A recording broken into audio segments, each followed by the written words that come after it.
push through it, right? It's just part of the normal living here. So today I want to talk about kind of a consumerism idea and Christianity and how those things kind of go together. Now, if you're anything like me, the Lord can speak to you through a number of different things, whether it be through thoughts, through somebody else, or whatever kind of form, but sometimes He uses messages from movies I'm watching or music I'm listening to, whether it be Christian or not, and He just speaks to me, something grabs me. So I want to start off with a couple of different quotes from two different bands. Now, if you don't like the heavier rock and roll like I do, that's okay. Just sit back and enjoy the lyrics anyway. First one comes from a band called Anvil, a Canadian band. Lyrics are, "Big business, the church always wins. Big business, paying for sins." And the second comes from Motorhead, an English group. "And religion, like the monster that it is, keeps telling us to turn the other cheek. God is on your side, but I don't think that you're on His. If Jesus showed up now, He'd be in jail by next week." And both these bands obviously have some sort of hatred on for religion, just like I do. They just don't understand the difference between Christianity and the relationship between Christ and man and religion. But that's okay.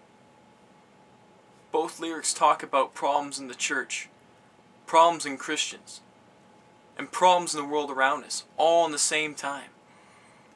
Big business, church always wins, paying for sins. I mean, that talks about a corruption from a time when people's penance for sins was to pay the church off to get blessed and redeemed by man, so you'd be right with God.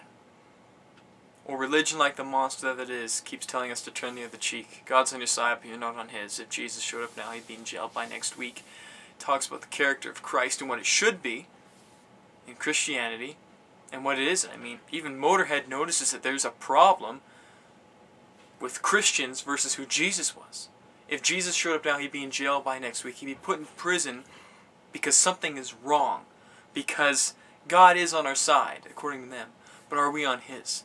I mean, that's a big reality check right there, that somebody who doesn't even know Christ is saying, yeah, God's on your side. Are you on His? Because if Jesus showed up, He put Him away.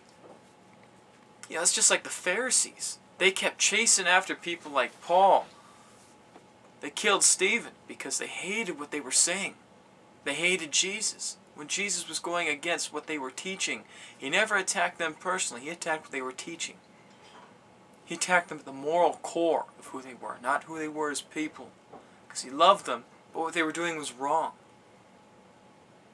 If Jesus showed up now, He'd be in jail by next week. You think about materialism in our culture, and in North America, you can't get away from it. I mean, materialism rules everything. We have so much stuff and so much greed and a need for all this stuff that we have, all the possessions, all the materialistic things that will complete us and make us happy. And we always need more. And if something loses its shyness and doesn't become our favorite toy anymore, we go on to the next thing. And our culture is dictated by the pace of how that runs us and how that works. The definition for materialism is the theory or attitude that physical well-being and worldly possessions constitute the greatest good and the highest value in life. Things equal highest value. Things equal social status. What you have, what car you drive, what clothes you wear, are they designer? What job you're working at, how your hairstyle is, all these kind of things dictate the highest value in life, and that's so sad. So sad. And we buy into that as a culture. Yeah, that's one thing. But to buy into it as a Christian family is another. Because when we buy into that materialism and things become the highest value, the buildings we're in, and we start spending millions of dollars on facilities rather than people.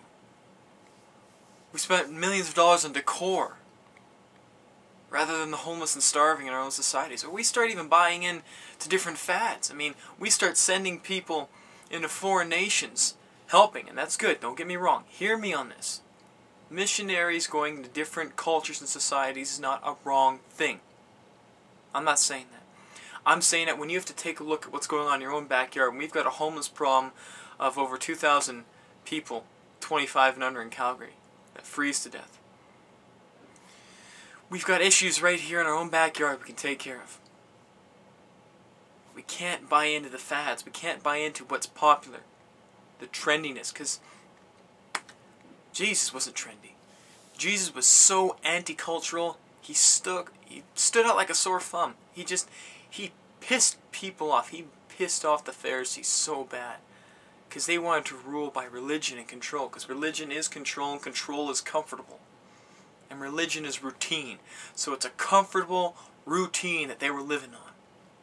And Jesus was saying, no, I'm here to complete your law. I'm here to connect you with the true one and only God. The creator of this world. Creator of everything. The heavens, the stars, the skies, the seas. And I'm here to redeem you. Because all have sinned and fallen short of the glory of God. Jesus was so anti-materialistic, so anti-cultural. He was a revolutionary. In Mark chapter 11, starting at the 15th verse, it says, they arrived at Jerusalem immediately on entering the temple. Jesus started throwing everyone out who had set up shop there, buying and selling.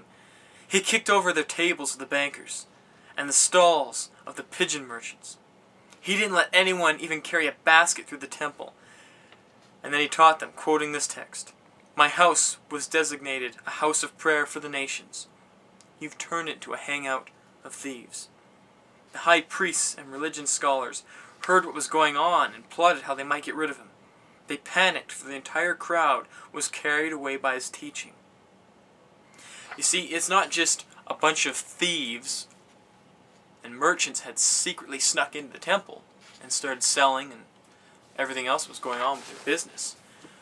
But this was ordained and governed by the Pharisees and the Sadducees of the time. They gave them the okay. They were making money. They were profiting. You know, it's a way of whoring out the church. Jesus comes in, and a lot of people have struggled with this because he had a righteous anger. No, Jesus never got angry. No, because he was God. No, he was fully God, yet he was fully man. If he felt the full emotions and the full temptations of man, he would get angry. Did he sin in his anger? No. Did he straight up cold cock someone in the side of the head? No. But he did clear the temple. He flipped tables, and he was very passionate about what was going on. That's why Jesus was a revolutionary.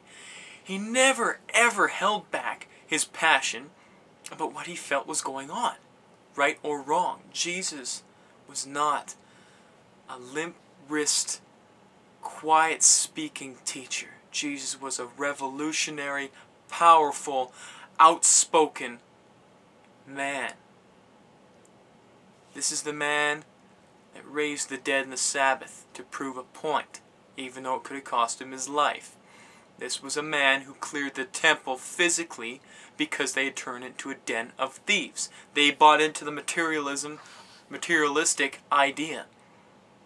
Jesus wasn't having it. He didn't just start a petition or write a Facebook status about how this sucks. Man, I wish someone would do something about it. He charged in there. He cleared it out himself. Jesus. One man making a difference. One God saving a life. He spoke against the cultural and the materialistic ideas, even so much so that the first early church sold all their possessions and funneled all their resources into one pot and distributed evenly so everyone would have a fair share and have their needs taken care of. Do we do that today as a church, as Christians? It's something to think about because it's important. Because if the church is dictated by the culture, then the church is useless. The church is not founded in the Lord anymore. So it's something to think about. Our congregations, what are we doing? Are we fulfilling the will of God? Are we walking the walk that we're called to walk? Or are we taking the easy path that culture dictates?